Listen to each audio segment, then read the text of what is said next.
ആകാശവാണി. നമസ്കാരം. പ്രാദേശിക വാർത്തകൾ വായിക്കുന്നത് ബിന്ദു.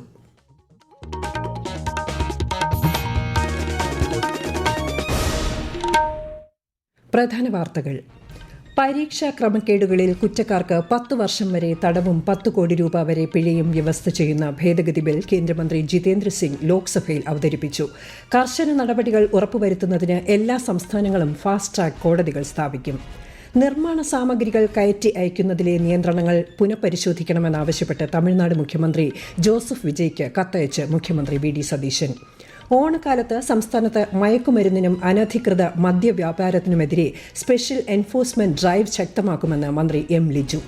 സംസ്ഥാനത്ത് ഡ്രൈവിംഗ് ലൈസൻസ് ലഭിക്കുന്നതിലെ കാത്തിരിപ്പ് കുറയ്ക്കുന്നതിന് മാർഗനിർദ്ദേശങ്ങൾ പുറപ്പെടുവിച്ച് ഗതാഗത കമ്മീഷണർ.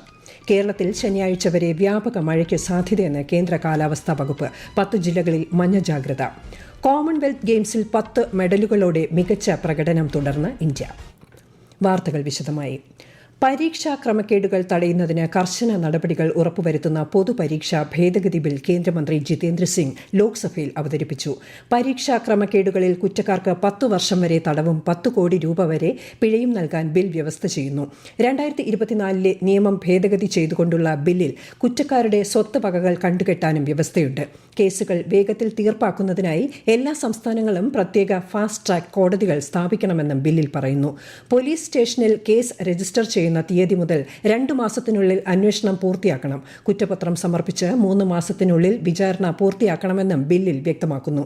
ഇന്ത്യൻ യുവതയുടെ ക്ഷേമത്തിന് മുൻഗണന നൽകുന്നതിൽ കേന്ദ്ര സർക്കാരിന്റെ പ്രതിബദ്ധതയാണ് നിയമത്തിലൂടെ വ്യക്തമാകുന്നതെന്ന് ബിൽ അവതരിപ്പിച്ചുകൊണ്ട് കേന്ദ്രമന്ത്രി ജിതേന്ദ്ര സിംഗ് പറഞ്ഞു. For the first time in 2024, this bill was brought in to give more credibility and transparency to examination in whatever form, to reassure the students that their future is safe. This amendment is being brought in to make the law more stringent and to ensure speedy justice so that the credibility of all these exams gets enhanced and gets reinstated. വിദ്യാഭ്യാസ മേഖലയിൽ യഥാർത്ഥ പരിഷ്കാരങ്ങൾ കൊണ്ടുവരാൻ ഭരണകൂടം ആഗ്രഹിക്കുന്നില്ലെന്ന് ചർച്ചയിൽ പങ്കെടുത്തുകൊണ്ട് സംസാരിച്ച Congress MP Gaurav Gogoi ആരോപിച്ചു. സമാജ്വാദി, DMK തുടങ്ങി വിവിധ പ്രതിപക്ഷ പാർട്ടികളിലെ അംഗങ്ങളും നീറ്റ് വിഷയത്തിൽ കേന്ദ്ര സർക്കാരിനെ വിമർശിച്ച് രംഗത്തു വന്നു. ചർച്ച പുരോഗമിക്കുകയാണ്. അതേസമയം പ്രതിപക്ഷ ബഹളത്തെ തുടർന്ന് രാജ്യസഭാ നടപടികൾ ഇന്നും തടസ്സപ്പെട്ടു. 2 മണിവരെ നിർത്തിവച്ച സഭ പിന്നീട് ഇന്നത്തേക്ക് പിരിയുകയായിരുന്നു. മെറ്റൽ ഉൾപ്പെടെയുള്ള നിർമ്മാണ സാമഗ്രികൾ മറ്റു സംസ്ഥാനങ്ങളിലേക്ക് കയറ്റി അയക്കുന്നതിന് തമിഴ്നാട് സർക്കാർ ഏർപ്പെടുത്തിയ നിയന്ത്രണങ്ങൾ കേരളത്തിന്റെ പ്രത്യേക സാഹചര്യത്തിൽ പുനഃപരിശോധിക്കണമെന്നാവശ്യപ്പെട്ട് മുഖ്യമന്ത്രി വി.ഡി. സതീശൻ തമിഴ്നാട് മുഖ്യമന്ത്രി ജോസഫ് വിജയ്ക്ക് കത്തയച്ചു. ദേശീയപാത നിർമ്മാണത്തെ അടക്കം ഇത് ബാധിക്കുന്നതായി കത്തിൽ പറയുന്നു. ഈ മാസം 9-നാണ് തമിഴ്നാട് സർക്കാർ ഇത് സംബന്ധിച്ച വിജ്ഞാപനം പുറപ്പെടുവിച്ചത്. തിരുനെൽവേലി, തെങ്കാശി, കന്യാകുമാരി ജില്ലകളിൽ നിന്നുമുള്ള നിർമ്മാണ സാമഗ്രികളുടെ വരവിനെ ഇത് സാരമായി ബാധിച്ചിട്ടുണ്ട്. ജന്തർ മന്തർ വിദ്യാർത്ഥി സമരത്തിന് ഐക്യദാർഢ്യം പ്രകടിപ്പിച്ചതുമായി ബന്ധപ്പെട്ട് കേരളത്തിൽ ചാർജ് ചെയ്ത എല്ലാ കേസുകളും നിരുപാധികം പിൻവലിക്കണമെന്നാവശ്യപ്പെട്ട് പ്രതിപക്ഷ നേതാവ് പിണറായി വിജയൻ മുഖ്യമന്ത്രിക്ക് കത്തയച്ചു.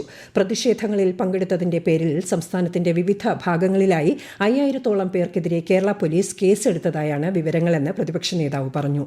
കത്ത് പരിശോധിച്ച ശേഷം തുടർ നടപടികൾക്കായി ആഭ്യന്തര വകുപ്പിന് കൈമാറിയതായി മുഖ്യമന്ത്രിയുടെ ഓഫീസ് അറിയിച്ചു. സംസ്ഥാനത്ത് ഡ്രൈവിംഗ് ലൈസൻസ് ലഭിക്കാൻ നിലവിലുള്ള കാത്തിരിപ്പ് കുറയ്ക്കുന്നതിനും ലേണേഴ്സ് ലൈസൻസ് പരീക്ഷകളുടെ സുതാര്യത വർദ്ധിപ്പിക്കുന്നതിനുമായി ഗതാഗത കമ്മീഷണർ പുതിയ നിർദ്ദേശങ്ങൾ പുറപ്പെടുവിച്ചു. ഡ്രൈവിംഗ് ടെസ്റ്റിന് പ്രതിദിനം 50 സ്ലോട്ട്, ലേണേഴ്സ് പരീക്ഷയിൽ മുഖം തിരിച്ചറിയൽ സംവിധാനം നടപ്പാക്കൽ തുടങ്ങിയവയാണ് പ്രധാന നിർദ്ദേശങ്ങൾ. വിശദാംശങ്ങളുമായി ആകാശവാണി തിരുവനന്തപുരം ജില്ലാ പ്രതിനിധി രജു കോലിയക്കോട്. അടുത്ത 3 മാസത്തേക്ക് എല്ലാ RTO, സബ് RTO ഓഫീസുകളിലും ആഴ്ചയിൽ 5 പ്രവൃത്തി ദിവസങ്ങളിലും ഡ്രൈവിംഗ് ടെസ്റ്റും ലേണേഴ്സ് ലൈസൻസ് പരീക്ഷയും നിർബന്ധമായും നടത്തണമെന്നാണ് പ്രധാന നിർദ്ദേശം. 50 ഡ്രൈവിംഗ് ടെസ്റ്റ് സ്ലോട്ടുകളിൽ 28 സ്ലോട്ട് പുതിയ അപേക്ഷകർക്കും 20 സ്ലോട്ട് വീണ്ടും പരീക്ഷ എഴുതുന്നവർക്കും 2 സ്ലോട്ട് വിദേശത്തോ ഇതര സംസ്ഥാനങ്ങളിലോ ജോലി, പഠന ആവശ്യങ്ങൾക്കായി പോകുന്നതിന് അടിയന്തരമായി ലൈസൻസ് ആവശ്യമുള്ളവർക്കും സംവരണം ചെയ്യണം. ഒരു ദിവസം ലഭ്യമായ മോട്ടോർ വാഹന ഇൻസ്പെക്ടർമാരുടെ എണ്ണത്തിനനുസരിച്ച് ഡ്രൈവിംഗ് ടെസ്റ്റ് ബാച്ചുകൾ ക്രമീകരിക്കണം. ഓണാഘോഷങ്ങളുടെ പശ്ചാത്തലത്തിൽ സംസ്ഥാനത്ത് മയക്കുമരുന്നിനും അനധികൃത മദ്യവ്യാപാരത്തിനുമെതിരായ സ്പെഷ്യൽ എൻഫോഴ്സ്മെന്റ് ഡ്രൈവ് കൂടുതൽ ശക്തമാക്കുമെന്ന് എക്സൈസ് മന്ത്രി എം ലിജു. എക്സൈസ് സേനയെ ഭാവിയിലെ വെല്ലുവിളികൾ നേരിടാൻ പ്രാപ്തമാക്കുന്ന വിധത്തിൽ പ്രവർത്തന പദ്ധതികൾ നടപ്പാക്കുമെന്നും മന്ത്രി തിരുവനന്തപുരത്ത് പറഞ്ഞു. എക്സൈസ് ആസ്ഥാനത്ത് നടന്ന ഉന്നതതല യോഗം ഉദ്ഘാടനം ചെയ്യുകയായിരുന്നു മന്ത്രി. റേഷൻ വാതിൽപ്പടി വിതരണ ട്രാൻസ്പോർട്ടിംഗ് കരാറുകാർക്ക് നൽകാനുള്ള തുകയുടെ വിഹിതം ഓണത്തിന് മുൻപ് നൽകാൻ നടപടി സ്വീകരിക്കുമെന്ന് ഭക്ഷ്യമന്ത്രി അനൂപ് ജേക്കബ്. കരാറുകാരുടെ എല്ലാ ആവശ്യങ്ങളും സമയബന്ധിതമായി പരിഹരിക്കുമെന്നും ട്രാൻസ്പോർട്ടിംഗ് കരാറുകാരുടെ പ്രതിനിധികളുമായി നടത്തിയ കൂടിക്കാഴ്ചയിൽ മന്ത്രി അറിയിച്ചു. ഇതിന്റെ അടിസ്ഥാനത്തിൽ ഓഗസ്റ്റ് 1 മുതൽ നടത്താനിരുന്ന സമരത്തിൽ നിന്ന് പിന്മാറുകയാണെന്ന് കരാറുകാർ അറിയിച്ചു. ഓണക്കാലത്ത് സംസ്ഥാനത്ത് കാർഷിക ഉൽപ്പന്നങ്ങളുടെ വില സ്ഥിരത ഉറപ്പാക്കുന്നതിനും കർഷകർക്ക് ന്യായവില ലഭ്യമാക്കുന്നതിനുമായി 20 കോടിയുടെ പദ്ധതിക്ക് ഭരണാനുമതി നൽകിയതായി കൃഷിമന്ത്രി ടി സിദ്ദിഖ്.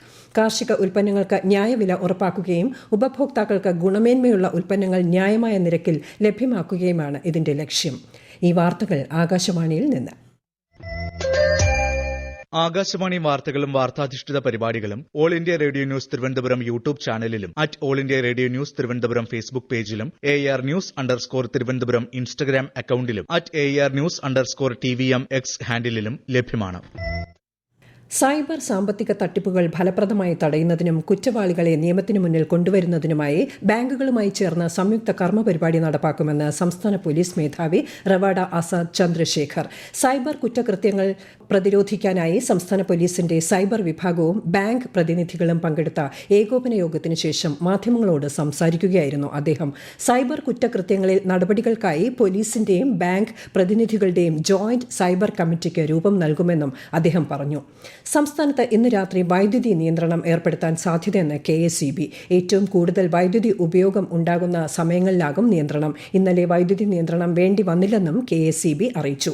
കോഴിക്കോട് വടകര ലഹരി കേസിൽ ഒരു അധ്യാപിക കൂടി അറസ്റ്റിൽ. പേരാമ്പ്ര BRC സ്പെഷ്യൽ എഡ്യൂക്കേറ്റർ നീഷ്മയാണ് പിടിയിലായത്. കീർത്തന, കാവ്യ എന്നീ അധ്യാപികമാരും കഴിഞ്ഞ ദിവസം അറസ്റ്റിലായിരുന്നു.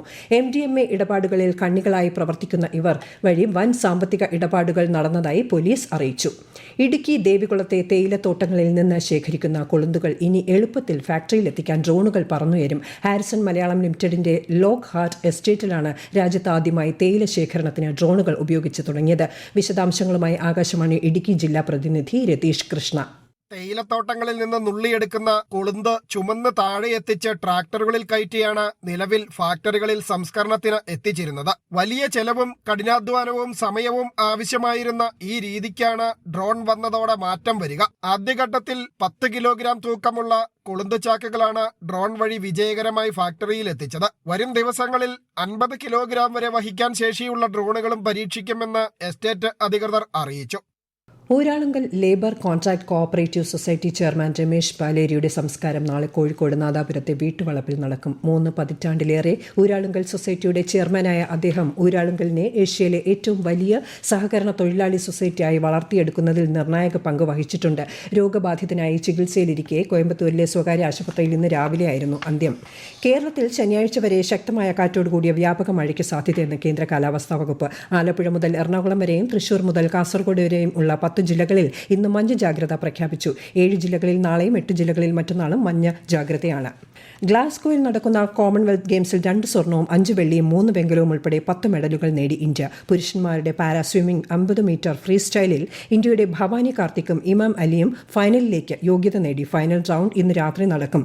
പുരുഷന്മാരുടെ സ്വിമ്മിംഗ് 100 മീറ്റർ ബാക്ക് സ്ട്രോക്ക് വിഭാഗത്തിൽ ഇന്ത്യയുടെ ശ്രീഹരി നട്രാജ് സെമിഫൈനലിലേക്ക് യോഗ്യത നേടി. പ്രധാന വാർത്തകൾ വീണ്ടും. പരീക്ഷാ ക്രമക്കേടുകളിൽ കുറ്റക്കാർക്ക് 10 വർഷം വരെ തടവും 10 കോടി രൂപ വരെ പിഴയും വ്യവസ്ഥ ചെയ്യുന്ന ഭേദഗതി ബിൽ കേന്ദ്രമന്ത്രി ജിതേന്ദ്ര സിംഗ് ലോക്സഭയിൽ അവതരിപ്പിച്ചു. കർശന നടപടികൾ ഉറപ്പുവരുത്തുന്നതിന് എല്ലാ സംസ്ഥാനങ്ങളും ഫാസ്റ്റ് ട്രാക്ക് കോടതികൾ സ്ഥാപിക്കും. നിർമ്മാണ സാമഗ്രികൾ കയറ്റി അയക്കുന്നതിലെ നിയന്ത്രണങ്ങൾ പുനഃപരിശോധിക്കണമെന്നാവശ്യപ്പെട്ട് തമിഴ്നാട് മുഖ്യമന്ത്രി ജോസഫ് വിജയ്ക്ക് കത്തയച്ച് മുഖ്യമന്ത്രി വി ഡി സതീശൻ. ഓണക്കാലത്ത് സംസ്ഥാനത്ത് മയക്കുമരുന്നിനും അനധികൃത മദ്യവ്യാപാരത്തിനുമെതിരെ സ്പെഷ്യൽ എൻഫോഴ്സ്മെന്റ് ഡ്രൈവ് ശക്തമാക്കുമെന്ന് മന്ത്രി എം ലിജു. സംസ്ഥാനത്ത് ഡ്രൈവിംഗ് ലൈസൻസ് ലഭിക്കുന്നതിലെ കാത്തിരിപ്പ് കുറയ്ക്കുന്നതിന് മാർഗനിർദ്ദേശങ്ങൾ പുറപ്പെടുവിച്ച് ഗതാഗത കമ്മീഷണർ. കേരളത്തിൽ ശനിയാഴ്ച വരെ വ്യാപക മഴയ്ക്ക് സാധ്യതയെന്ന് കേന്ദ്ര കാലാവസ്ഥാ വകുപ്പ്. 10 ജില്ലകളിൽ മഞ്ഞ ജാഗ്രത. കോമൺവെൽത്ത് ഗെയിംസിൽ 10 മെഡലുകളോടെ മികച്ച പ്രകടനം തുടർന്ന് ഇന്ത്യ.